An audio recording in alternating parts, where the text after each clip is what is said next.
And you're welcome back to Joy News Prime. The second part of business is up next with the lovely Sandra Apanu. Hi, Aruba. Hi, and we'll be talking about the local manufacturing industry, as I said earlier on. So we'll take a look at that story and many others. Right. Coming up in the second part of business with me, Sandra Apanu. Now, Cement Manufacturers Association is asking government to curb the importation of cement into the country. According to them, the country has already met its demand for cement and therefore needed no more imports. Local manufacturers are equally sharing the same sentiments to forestall dumping of cheaper products on the Ghanaian market. They shared these sentiments when they petitioned the Trade Ministry yesterday to review import duty reduction directive at the country's ports. So the cement market for 2017 we compare was about 6.1 million tons. That is cement sold together by these companies. At the end of 2017 was 6.1. At the end of 2018 was 6.3, call it 6.4. So we have a variance of about 231, representing about 3.76% growth. Against the total installed capacity, we have 11.6, as I said earlier. So consumption versus capacity, we have a surplus of about 5.2 million tons. That is representing about 44.9. So we're talking about, if you compare the installed capacity and the demand at the end of 2018, that it will have a surplus capacity of 44.9%. So our petition here is simply that we have adequate installed capacity. Do we need to import cement? No. There should be the need for safeguard measures to protect local cement industry, which of course we are here to present to GITC.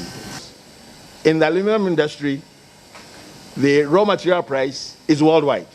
Whether you are in South Africa, you are in Russia, you are in UK, anywhere, the price is the same.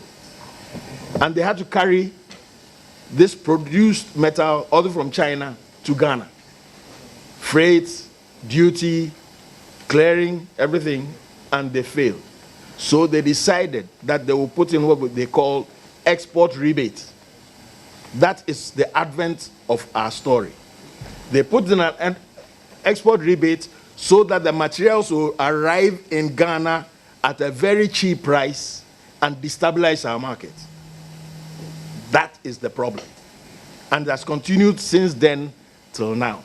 So our whole case with GITC is that the WTO has actually already said it's unfair. It is time now for us to put in the countervailing measures that are required to counter the export rebate that they're giving in China. After 10 years of being depressed all the time, we are at a stage where we are a leg away from collapsing.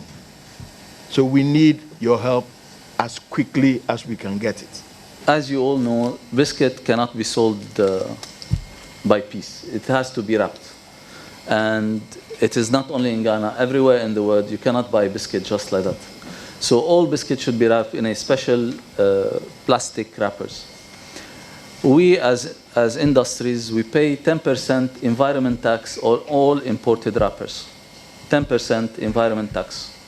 The same biscuit imported, it's using the same wrapper. Everything the same, yet they don't pay anything.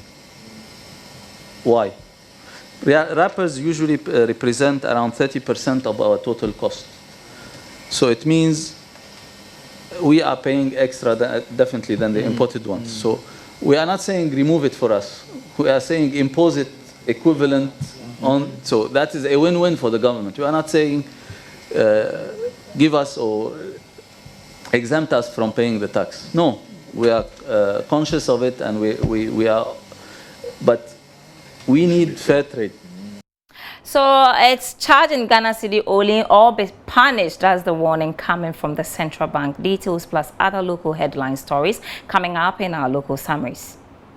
The Bank of Ghana has warned the general public to use only the Ghana cedi and pesewas to pay for goods and services in the country or be punished. In a press statement issued Thursday morning, the central bank said although the Foreign Exchange Act 2006, Act 723 prohibited the pricing and the payment in currencies other than the local currency, it had noticed that some institutions, companies and individuals were dealing in the business of foreign exchange trade without authorization from the bank. The Ministry of Railways Development has reduced the flat 5 Ghana cedi fare from the Accra to Tema rail line to 3 Ghana cedis. These moves are aimed at increasing patronage of the railway service. At a press briefing in Accra on Wednesday, the Minister for Railways Development, Joe Gatti, said there is room for improvements on the Accra-Tema rail service. We head to the commodity market now, where crude oil traded at $70.25 a barrel. Details of how traded went today on the commodity market next.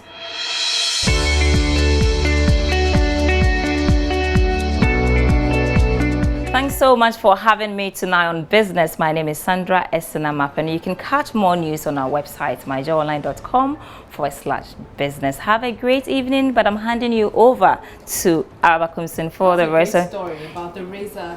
You know, that razor business that was bought by Wilkinson for $1.4 billion. Wow, interesting. Thank you very much, Thank Sandra. you. We're taking a shot.